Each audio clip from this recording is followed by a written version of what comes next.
Monsieur Muren, vous n'êtes pas sans savoir que notre société rencontre en ce moment quelques difficultés. Difficultés qui, nous l'espérons, ne sont que passagères. Un café, monsieur Muren? Néanmoins, vous comprendrez que dans les circonstances actuelles, nous soyons obligés d'effectuer quelques ajustements. Surtout, ne croyez pas que vous êtes visé personnellement du fait que... Enfin, vous me comprenez. Votre handicap n'a rien à voir avec notre décision. Je suis sûr que vous allez retrouver du travail très vite.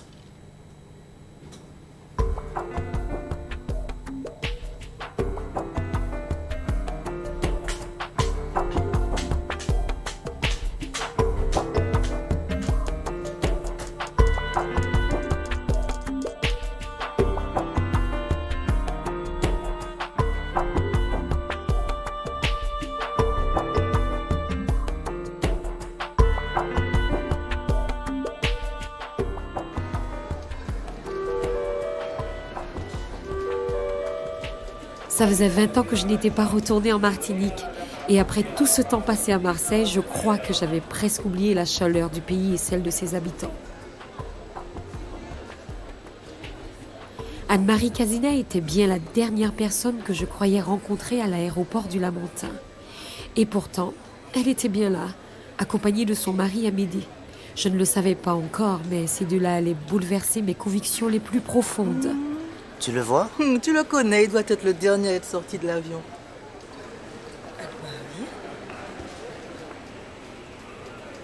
Anne-Marie, c'est toi?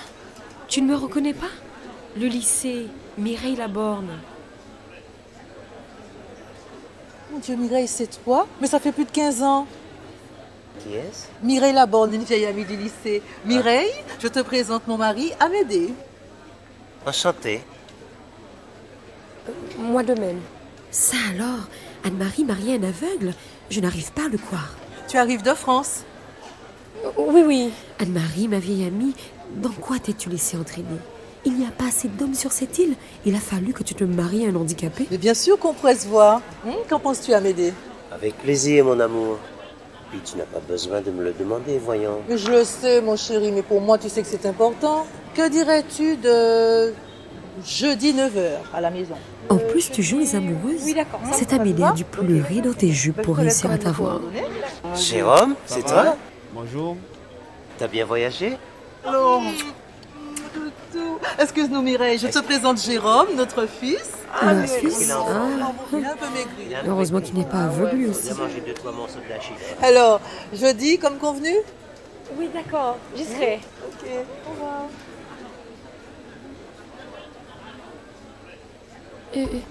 Mais qu'est-ce que je fais là, moi?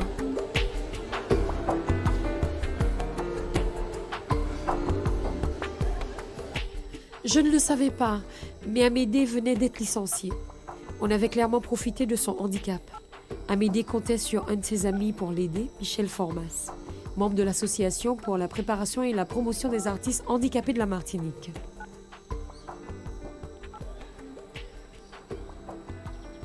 Michel? C'est Amédée. Encore une chose que je ne savais pas.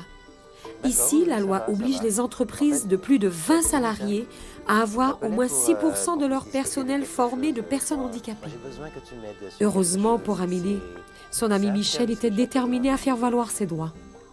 Oui, bien sûr. D'accord. Et merci encore, hein. Super. Michel s'occupe de tout. Ben, c'est parfait.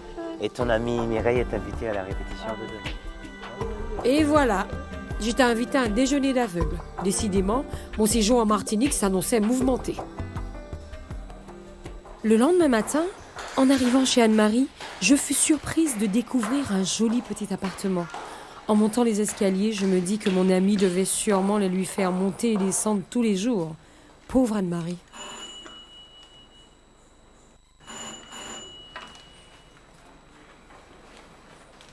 Bonjour Mireille. Merci d'être venue. Bonjour. Entrez donc. Comment m'avez-vous reconnu? Vous n'êtes pas aveugle? Je ne suis pas aveugle. Je ferme les yeux pour ne pas voir les laideurs de la vie. Ne vous inquiétez pas. J'ai simplement reconnu votre parfum. Quelle idiote je suis. J'aurais dû y penser. Mais il n'a pas vu ma réaction. Comment a-t-il fait pour deviner? Bonjour Mireille. Comment vas-tu, Anne-Marie? Ça va. Oh, les jolies fleurs. Elles ont poussé spécialement pour toi. Merci. C'est vrai qu'ils sont jolis, ces lys jaunes. Tu es sûr que ton mari est aveugle? Tu sais, il n'a pas vu les fleurs, il les a senties. Et comme il sait que ce sont mes préférés, il en a deviné la couleur. Ça alors, quel manipulateur! Anne-Marie a dû vivre une véritable déception amoureuse pour épouser un tel homme. Tu sais, Amédée m'a charmé par sa sagesse, sa douceur, son calme et son respect. Mais il n'est pas le seul à posséder ces qualités, Anne-Marie. Mais comment tu fais pour te sentir belle? Il ne voit même pas comment tu t'habilles. Où t'es gros, prenne ma fille. J'avais vraiment de la difficulté à comprendre que l'on puisse aimer un handicapé. Anne-Marie tenta de m'expliquer gentiment que, mariée depuis 20 ans, elle était heureuse, épanouie et comblée. Amédée ne pouvait pas la voir avec ses yeux, mais il faisait bien mieux. Il la regardait avec son cœur. Malgré cela, je restais peu convaincue. Pour moi, Anne-Marie avait trop bon cœur. Une vraie mère Teresa. En tout cas, je m'appelle peut-être la borgne, mais je ne suis pas borgne. Hein. Moi, je n'épouserai jamais un aveugle. Ma chérie, Oui. nous allons être en retard chez Michel. Mon Dieu, j'allais oublier. Tu es invité à déjeuner avec nous. Alors je vous laisse. Je vais me préparer. À tout à l'heure. Je ne pouvais laisser passer une telle chance. Une fois seule avec Amédée, je décidai de lui tirer les verres du nez. Dites-moi, pourquoi avez-vous épousé Anne-Marie? Pourquoi j'ai épousé Anne-Marie? Mais parce que je l'aime. Encore un mensonge. Sans hésiter, je dis à Amédée ce que je pensais. Un aveugle ne peut prétendre aimer une femme aussi belle qu'Anne-Marie. Il lui gâche tout simplement la vie.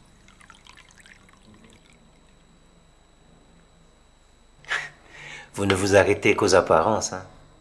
Notre amour est d'autant plus profond que je suis aveugle. Mais avec le temps, votre couple risque de s'éparpiller en 1000 morceaux. Avec le temps, nous sommes ensemble depuis 15 ans, Mireille. Chérie, comment tu me trouves?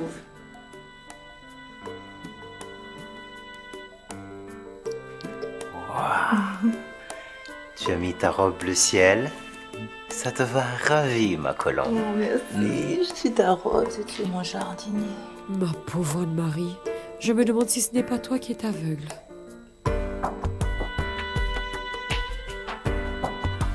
J'en voulais à Anne-Marie. Elle semblait ne rien voir de la véritable personnalité de son mari. En fait, c'est moi qui étais aveugle. C'est en arrivant chez Michel Formas que je commençais à ouvrir les yeux.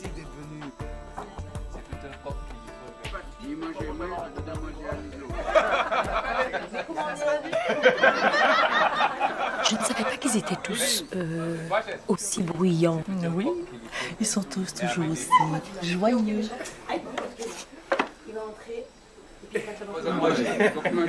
Vous sortez en France, là, on s'est dit. Appelle de monter là-bas. Ah, ok. C'est Michel qui a préparé le repas. Bien sûr. Tu vas te régaler. J'appris que les parents de Michel l'avaient préparé très tôt à affronter la vie active. Dès 12 ans, il faisait la cuisine pour toute la famille.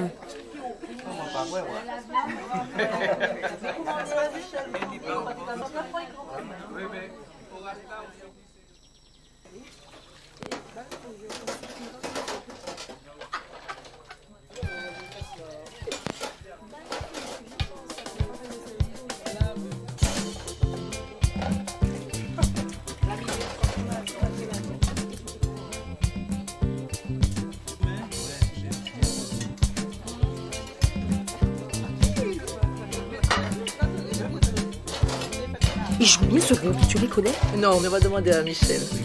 Au fait, on va faire des courses demain. Ça te dirait de venir avec nous? Oh, pourquoi pas?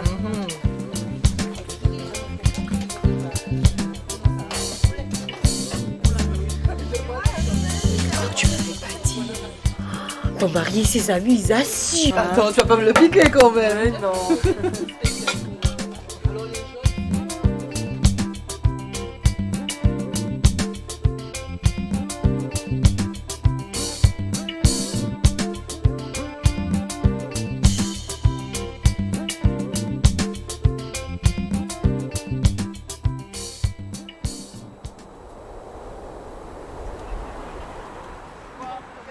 Le lendemain, je commençais à beaucoup mieux connaître Amédée et je comprenais un peu plus Anne-Marie.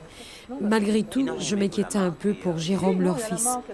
Comment vivait-il le handicap de son père?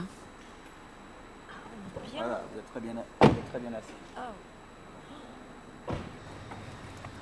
Ça ne te dérange pas que ton père soit aveugle? Mais non. En fait, pour te dire la vérité, au début, à l'école, je sentais que je n'avais pas un père ordinaire. Enfin, pas comme les autres. Ça me gênait un peu. Mais grâce à ma mère, j'ai compris qu'un handicap faisait ressortir certaines qualités, comme le respect, la tendresse. C'est ça qui est important.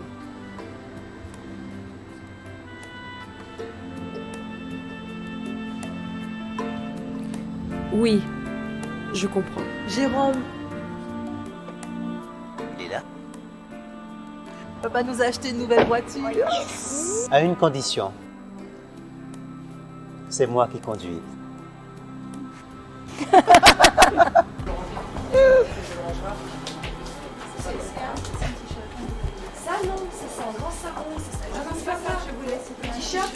J'avais totalement changé d'opinion sur Amédée.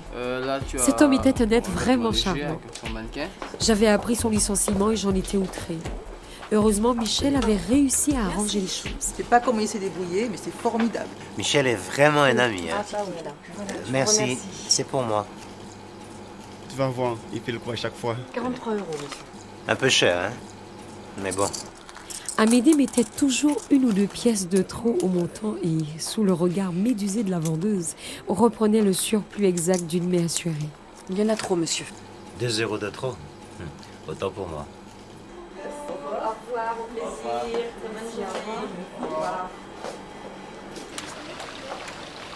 Décidément, Amédée était quelqu'un de bien. Il vivait son handicap sereinement et, je l'avoue, je commençais à être un peu jalouse d'Anne-Marie.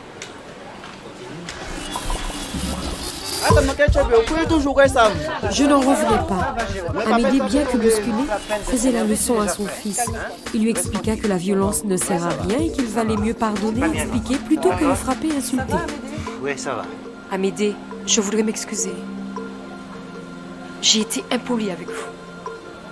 Je croyais qu'un handicap était un désavantage et qu'Anne-Marie vous avait épousé que par pitié. J'avoue que je m'étais trompée.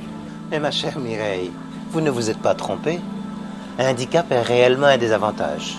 Le problème, c'est qu'on ne peut pas s'en rendre compte tant qu'on ne l'a pas expérimenté. Tenez, on va jouer à un jeu.